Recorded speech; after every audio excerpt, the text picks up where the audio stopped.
Good morning and welcome to Deaver Law and our sessions on mortgage and mortgage foreclosure defense. Whether it's residential or commercial, these principles apply. So today we're going to talk about proper assignments as a prerequisite to plaintiff standing. And plaintiff in most foreclosure cases are banks. Most of the time that's what we find. However, there are situations where there are private mortgages and notes, and in those particular cases, those private individuals who have the mortgage and note would be the plaintiff, and they would have standing in those cases. But most of the time, about 99% of the time, you will find that the bank is the plaintiff in the foreclosure case. So not anyone can file a foreclosure.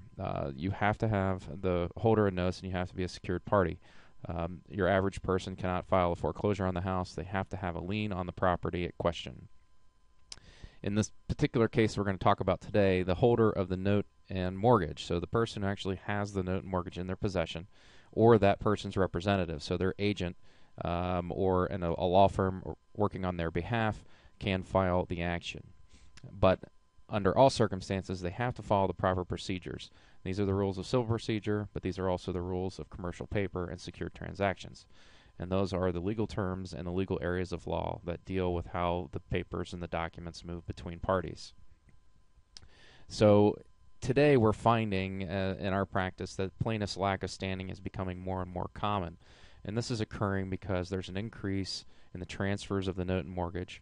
The notes are traveling between banks, and as banks are bought out through the various bailouts and through the various mergers of banks, we're finding that these notes are transferring very quickly, and actually they're transferring faster than the banks can track them.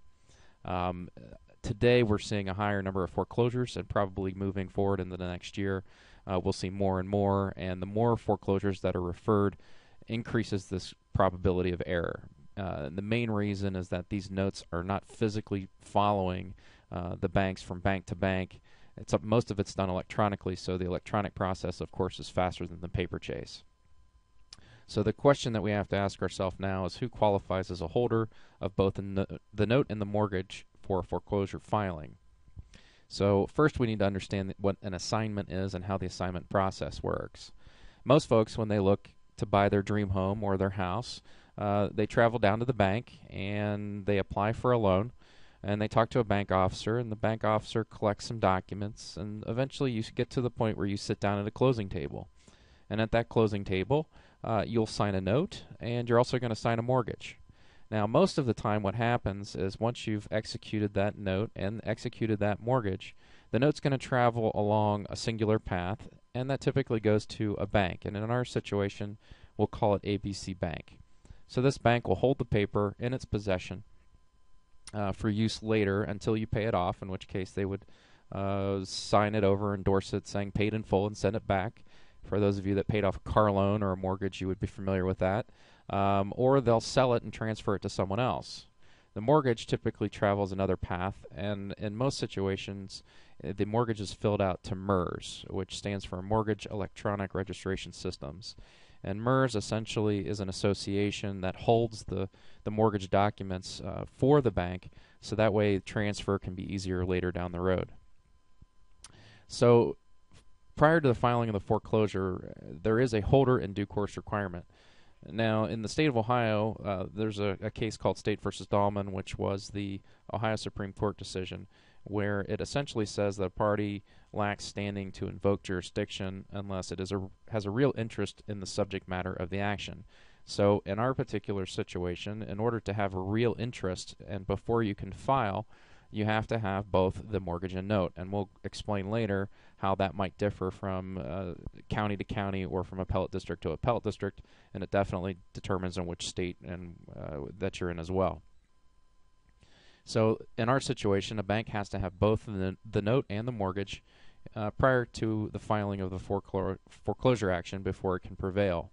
So as you remember from our closing table, the note went to ABC Bank and the mortgage went to MERS. Now MERS oftentimes will then assign that document, assign that mortgage to a subsequent bank. So here we're calling it FYI, for your information bank. Now for your information bank will then move that mortgage down along to the courthouse when it files its foreclosure. But if you've noticed from our hypothetical, they do not have possession of the note at the time of filing. The note still technically belongs with ABC Bank. So in our situation here, they don't have both the note and the mortgage at the time of filing.